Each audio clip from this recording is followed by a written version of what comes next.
这个衣衫褴褛的流浪大妈，从垃圾堆里幸运地翻到半个剩饭团，正享受这不易得来的食物，突然被路过的小混混重击后脑，一下就倒地昏迷。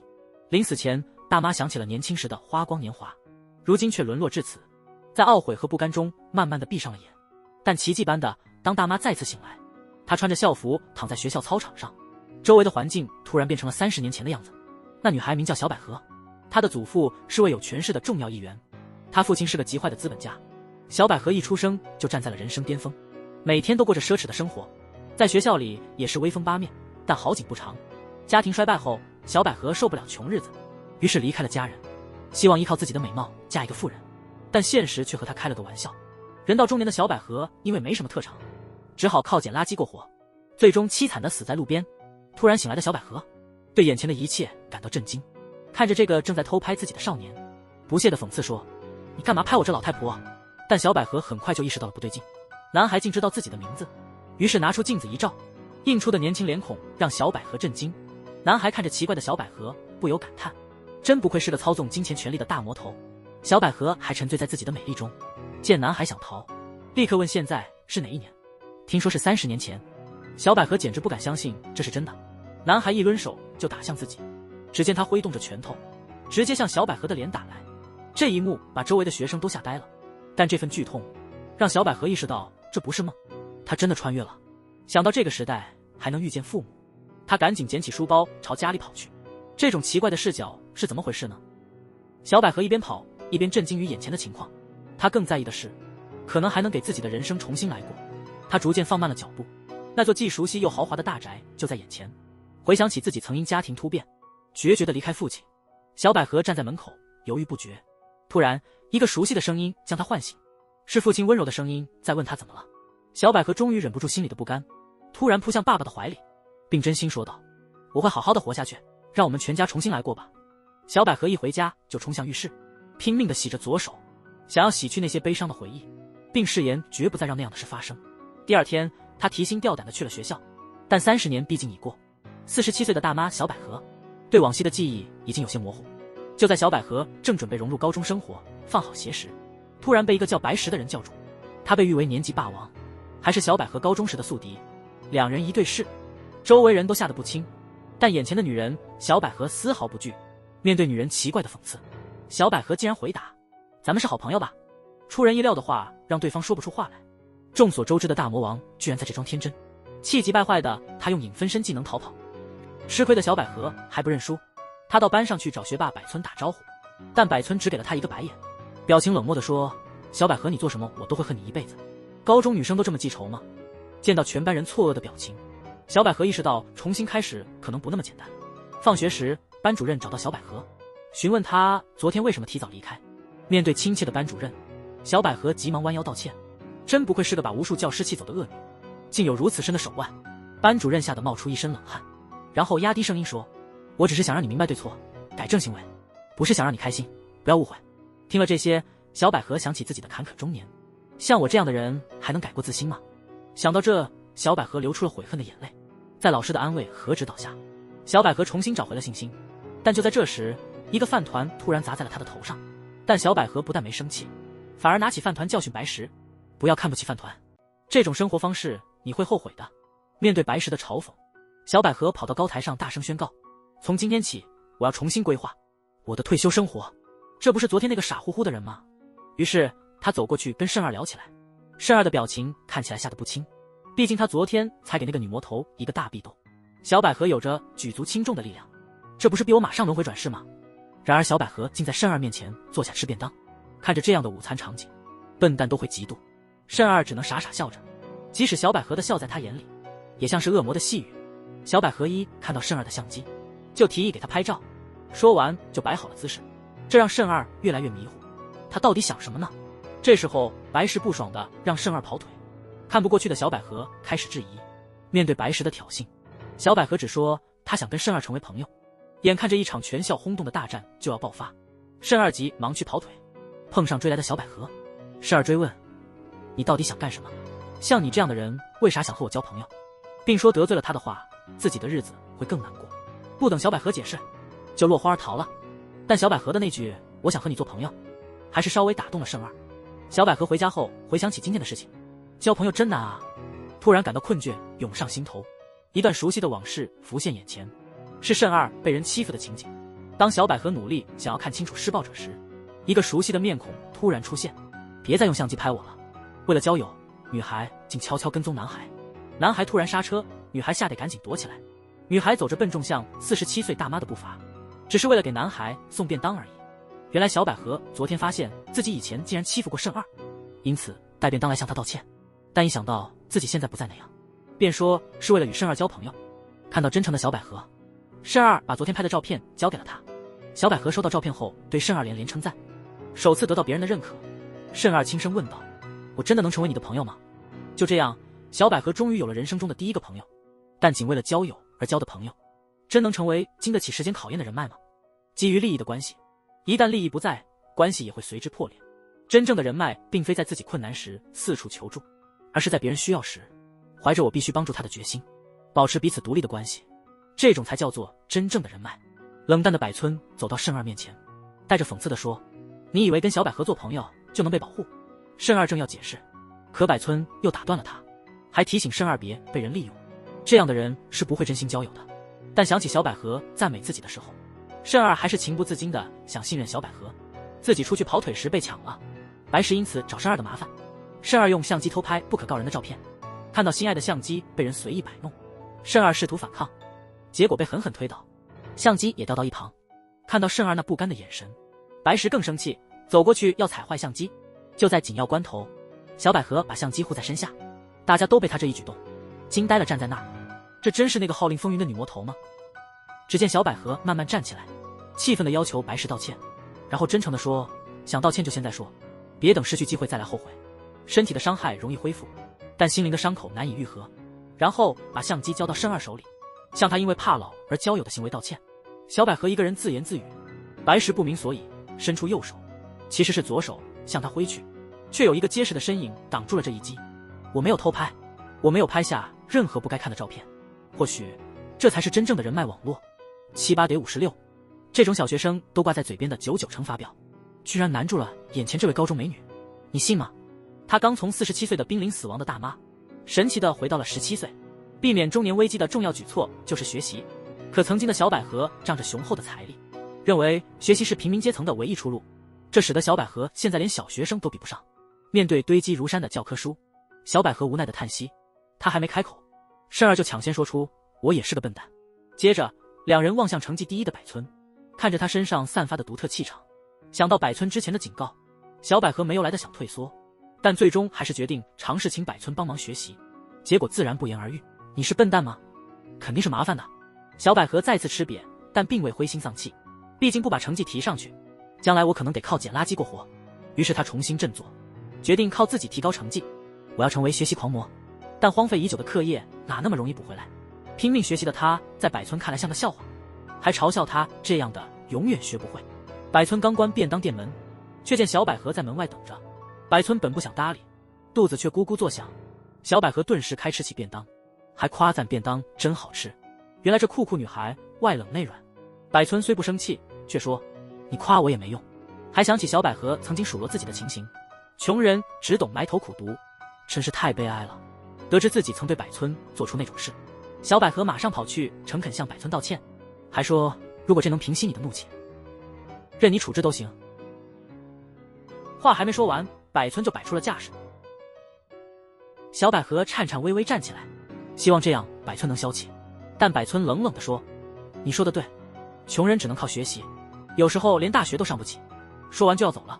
小百合眼中闪着坚定的光芒说：不是那样的，我现在才真正明白，比起富人，能够好好学习的人更令人敬佩。我想成为像百村那样的人。小百合的话稍微打动了百村的心，但单靠学习真的能改变一切吗？家庭的贫困让百村内心非常矛盾，不想接受小百合的看法。百村走上前准备反驳，但小百合出乎意料地说：我们来个约定，如果我靠自己通过补考，你能否再给我一次成为你朋友的机会？或许百村真正恨的不是小百合，而是自己因家庭而放弃信念的那部分。看着比自己更坚韧的小百合在困难的学习路上前行，百村终于点头同意。得到了百村的谅解后，小百合就开始找靠山了。常说好师傅难找，在百村的细心指导下，小百合从一开始的一窍不通，逐渐变得驾轻就熟，即使面对女帝的嘲笑，也能沉着应对，让女帝哑口无言。看着游刃有余的学习的百村，小百合对他更是仰慕。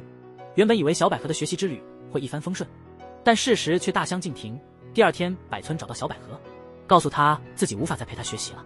听到这个消息，小百合愣住了，误以为是自己得罪了百村，他去找慎儿诉苦，却被告知百村家里发生了大事。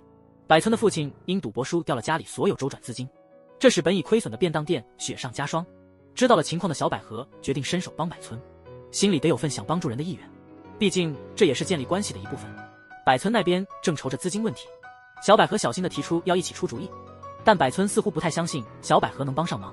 看过预算后，小百合发现只够买菜和米，突然他灵机一动，然后兴奋地跳了起来。百村看着小百合，心里想，他不会学到奇怪的东西了吧？小百合便把自己的点子拿出来给大家看，大家看着那些奇特的食物组合，都一脸新奇。百村尝了尝，连连称赞，但随即反对小百合的想法，哪有便当店只卖一种口味的呀？可小百合却泰然自若地反驳，如果是限定版的便当呢？这样挺有魅力的吧？食客不只是来吃饭的，如果能成为热门话题，肯定会畅销。说完就让慎儿用相机给便当拍了宣传照。看着滔滔不绝的小百合，百村开始重新审视眼前这位不懂世事的大小姐。问题不是有钱没钱，而是是否能实际做到并坚持。百村放下成见，勇敢地加入讨论，但这一幕却被暗中观察的女帝看见了。小百合傍晚还在独自跟数学题较劲，突然接到了百村的电话，听说便当大卖。百村真心地向他道了谢。小百合首次感受到被人需要和认可，可是难免的总会发生。尽管还是没及格，但成功不是一蹴而就的。有了人脉和学习热情的小百合，正在逐渐向好的方向前进。谁说漂亮女生就没烦恼？白石在美术社门前呆看画板发呆，突然一个油腻的男生搭讪，这种搭讪法能行才怪呢。白石进教室，看见小百合正埋头苦写，一想到上次的事就火大。两人目光相对，教室里仿佛弥漫着看不见的硝烟，随时都可能爆发似的。如果说防止中年危机的方法之一是靠颜值的话，小百合清新脱俗的美，而那女帝白石则是冷艳夺目。她独特的美貌使得旁人都纷纷称赞。面对众人的夸奖，白石淡然一笑，还得意地说，连续2天的联谊真是累坏了，连这种苦我都想尝试一下。没想到这话引起了小百合的关注，让她想起了自己过去的经历，走上前去训他们，如果让你们的父母知道了，他们肯定要哭了。但白石似乎不在乎，回了一句就扬长而去。总是成为众人焦点的白石，依靠这点颜值建立的人脉真的靠谱吗？小百合夜里还在勤奋学习，这时电话突然响了，小百合接了电话，电话那头是慎儿焦急的声音。不解的小百合气喘吁吁地赶去见慎儿，却被告知白石还未归家。同行的俩人因害怕便先走了，却因担心白石安危向慎儿求助。听闻此事的小百合愤怒地追问二人，在这时候不应该保护他才对吗？但首要的是得找到白石。于是大家分头去行动。尽管是从47岁大妈变回17岁的少女，怎么体能还像大妈一样？小百合跑了几步就气喘吁吁地停下了。慎儿让她先休息一会儿。这时小百合意识到了一些不对劲，便问慎儿和白石怎么认识的。这才明白原来他们是从小一起长大的，还知道白石一直梦想成为画家，但白石的父母希望他接管家业，这让白石最近变得更叛逆了。小百合听后很是吃惊，难以置信那个凶狠的家伙还有温柔的一面。此时白石正处于险境，眼看一张白纸就要被画成满是浓墨的山水。关键时刻慎儿赶到了，一次次冲上前，一次次被摔倒。虽然力量有差距，但在美女面前，哪个男人会轻易认输呢？就在流氓准备对慎儿下死手时，小百合及时出手，狠狠地击打了流氓的头部。怎么听着有点像是私人恩怨啊？百村竟然也来到了现场，他解释说自己只是顺路买食材。这么晚了还有食材买吗？小百合随后开始教训那些小混混，同时安抚受到惊吓的白石。那边不甘示弱的混混企图反抗，结果被百村一拳打得直接睡着了。我没跟你说过我练过空手道吗？心疼混混1秒。解决完后，小百合帮慎儿擦伤口。百村先开口质问白石，至少说个谢谢吧。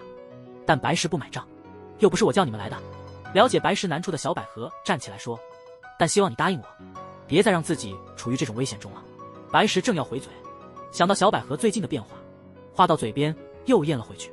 表面越坚强，心里越柔软。在小百合温柔的安慰下，白石终于忍不住心中的委屈，大声哭了出来，感到无助，哽咽着说，我的人生该怎么办呀？哭声越来越响。然后大家开始讨论能否靠外表判断人，但容貌毕竟不是长久的，相较于颜值的视觉效果，交流中的情感更重要。不同的情绪表达不同的话，传递的信息也会有所不同。呵呵，但颜值真的那么不重要吗？真面目反映了一个人的生活态度。20岁时，容貌是天然赐予的；30岁时，容貌反映了你的生活选择；到了50岁，容貌则是你的成就。随着岁月增长，一个人的外表会显露出他的生活方式。听过对颜值的深刻解释后，白石思考自己真正想追求的生活。尽管热爱绘画，但白石更想守护的是父母辛苦经营的公司。白石苦恼的不是父母希望他放弃绘画接手家业，而是担心自己只有颜值，继承后可能会毁了这个重要的地方。这位外表冷酷的女帝，居然是个大孝女。在小百合的协助下，白石明白了自己一直坚持的方向，竟然给小百合说了声谢谢。谢谢。从困惑到矛盾，最后和解，也许这就是青春的真实样子。小百合从过去孤独一人，依赖权势，变成了现在的紧密4人帮。她的未来正在真切的变化，但正忙于自家便当店的百村，却迎来了意外的客人。这天，百村在便当店里干劲十足。这时，小百合和其他2人来到了便当店，看到小百合他们的到来，百村脸上虽泪带笑，大家开心的聊天，不停夸奖百村的手艺。博村计划便当店稳定后，再加入大家的养老计划。回家路上，大家对百村的家庭付出表示佩服。回想曾经冷落父亲的自己，小百合突然严肃起来，不关心家人怎么行。看到小百合变严肃，2人也错愕了，然后嘲笑说：“你是不是流浪诗人，成天说些生活哲学？”接着，慎儿突然收到了信息，急忙道别，先走了。第2天放学，百村和小百合留下来打扫。考虑到百村还得照顾自家便当店，小百合建议百村先走，他来收尾，毕竟他有几10年捡垃圾的经历。这明显是专业对口吗？校门口的动静吸引了小百合的目光，不由得感慨90年代真不简单，催债竟然如此堂而皇之。而且校门口的人正是那晚在便当店出现的那些社会人。看到百村出现，那帮混混的老大马上挡住他的路，接着他们把还带着酒意的百村父亲推到百村面前。看着被打得满脸是血的父亲，百村转过脸去，实在看不下去，但父亲似乎无所谓，一直在逼债的流氓。看不过去的百村拿出所有零钱给流氓，还请求他们先放过他父亲，但这点钱根本杯水车薪。流氓还要威胁的时候，班主任从慎儿背后出来，远远告诫流氓，这才让他们收手。此时一个小弟提醒老大，这样他们无法完成任务，但流氓头子说自己会想办法。不得不说，那时候的流氓虽然讨厌，虽有些讲江湖义气的部分，等那些混混走后，百村追问父亲钱去哪了，固执的父亲居然把买货的钱全输掉了，还大声怨气冲天地说，差点就能翻一番。望着一而再再而三伤害自己的父亲，百村终于忍不住了，对着这最熟悉的陌生人大喊，你这种人，喝醉了找个角落待着就行了。看见百村伤心离开，父亲的眼神终于缓和了。博村的反应可以理解，但亲子间的纽带真能轻易就断了吗？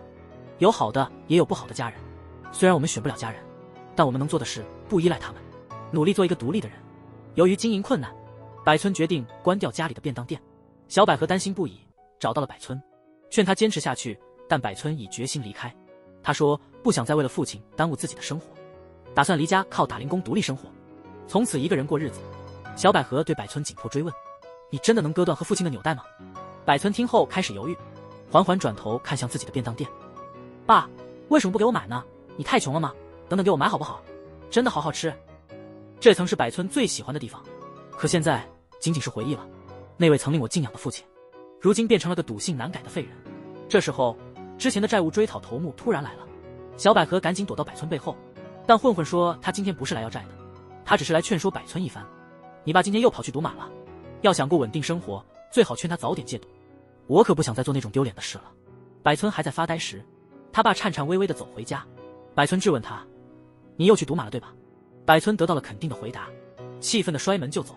谁知他爸立马掏钱给了流氓，原来这是他在工地辛苦搬砖2周半的收入。爸爸笑着拿出钱说，我本来想去赌的，钱一到手就想马上跑去，但我最终还是没下注，因为我怕一旦开始就可能再也见不到我最爱的女儿。然后爸爸真诚地向百村道歉。爸爸没有守住自己的承诺，或许不是每个故事都有完美结局，我不想再成为你的绊脚石。此刻我只想沉醉在美好的家庭温情中，我们一起加油，向幸福努力吧。深夜一切都静悄悄的，4个单身男女决定来学校探险。就在大家闲聊的时候，突然发现少了一个人，大家正在对这神秘一幕感到震惊。慎儿突然出现了，真没想到慎儿还能这么搞怪。正当大家议论慎儿的玩笑时，慎儿突然一转话题，说自己有事先走了。防止中年危机的第3个关键是健康。散发着青春气息的汗水，空气中弥漫着荷尔蒙的味道，四处散发着健康的味道。小百合领着大家加入了体育社，看着大家喘着粗气，忍不住感叹青春真好，然后还带头给大家示范刷牙。我们就是不刷牙直接出门的，毕竟牙齿问题真能影响生活质量。之后小白炫耀他的白牙齿，还让慎儿给自己的牙拍照。慎儿愣愣地站在那儿，好像没听见小百合的声音。这时大家才注意到，慎儿最近经常发呆。对于正处于青春期的男女青年，相较于身体健康，心理健康更值得关注。担心慎儿的众人来到他家门前，发现慎儿还未回来。白石回忆之前看到慎儿常拿着尿不湿在街上徘徊，后来才知道慎儿一直在照顾瘫痪的爷爷。他还很自责，认为如果不是他的失误，爷爷或许能正常活动。是不是因为压力过大，慎儿才得了心理病？众人想得越多越担心，决定各自去找慎儿。一整天的找寻，大家什么也没找到。第2天，心神不宁的慎儿来到学校，小百合一把拉起慎儿，直接往外走。他们来到了神社，小百合建议慎儿拍个照，换换心情，然后开始自己摆起姿势。但慎儿心情沉重，随口说了句改天吧，就要走人。看着心里受伤却不善表达的慎儿，小百合轻声安慰：学习或照顾尽力就行，如果实在难以忍受，记得你还有我们这些朋友。听了小百合的话，慎儿的紧张情绪稍微缓解了些。于是小百合带慎儿去找班主任。看到还在自责的慎儿，班主任耐心地安慰他，并说：你已尽力，不怪你，这不是你的错，你已尽力了，我已经联系过你父母了，接着你就好好休息吧。此刻的慎儿像是心里的重担终于放下，眼含泪花，轻轻点头。周末时，小百合和大家邀慎儿去散步，久违的阳光下，他呆呆地望着周围的景色。之后大家一起上了天台，小百合把慎儿的相机递给他，捕捉美景的慎儿终于展现了久违的笑容，也对大家能感受到自己的不同寻常表示感谢。接着大家高兴地合了影，但小百合尚未察觉，看似幸福的场景，下一刻却变了样。刚才不是还在天台跟朋友们拍照吗？小百合头昏脑胀，摸了摸头，鲜血让她瞬间回到现实。惊慌的小百合急问路人现在是哪年，路人被她这副狼狈模样吓了一跳，倒霉地走开了。小百合没心思多想，拖着沉重的身子回家，自我安慰，即便是时空穿越，我之前的努力应该还是会影响未来。但眼前的情景深深击垮了他，他无力地瘫倒在地。难道这一切只是幻觉？备受打击的小百合在垃圾堆旁无助地蜷缩，嘴里反复念叨：这一切都只是梦啊。然而那些记忆依然历历在目。小百合正出神时，突然一个人影打断了他的恍惚，竟是慎儿。那男人名叫银次。面对被误认为慎儿的流浪大妈，银次耐心地一一解释。身为拾荒者的银次见小百合可怜，便把她领回自己的栖身之地。看着这位年轻帅气的男孩，小百合不解地问银次为何落魄至此。只见银次一放下饭盒，就开始练他练了2年半的舞蹈。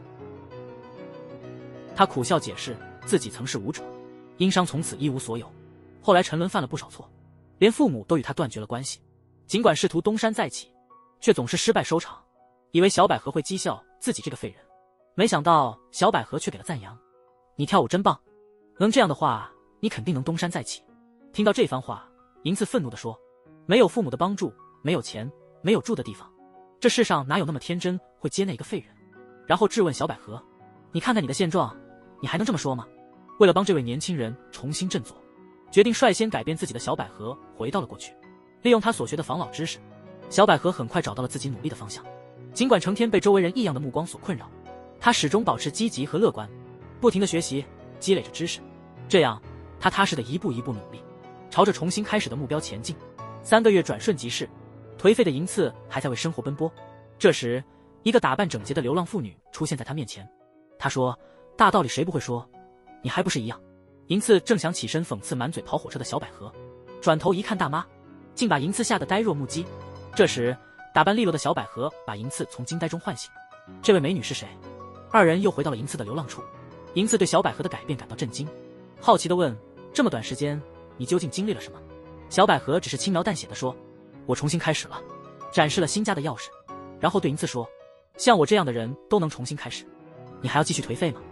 心态变了，行为就会变，行为变了，习惯也随之变，习惯一变，人格就会变，人格变了，命运自然会变。小百合真诚的改变和教诲，让颓废的银次开始动摇。这时，小百合让银次帮他拍照，记录他的全新形象。银次满怀期待地问小百合：“我也能重新开始吗？”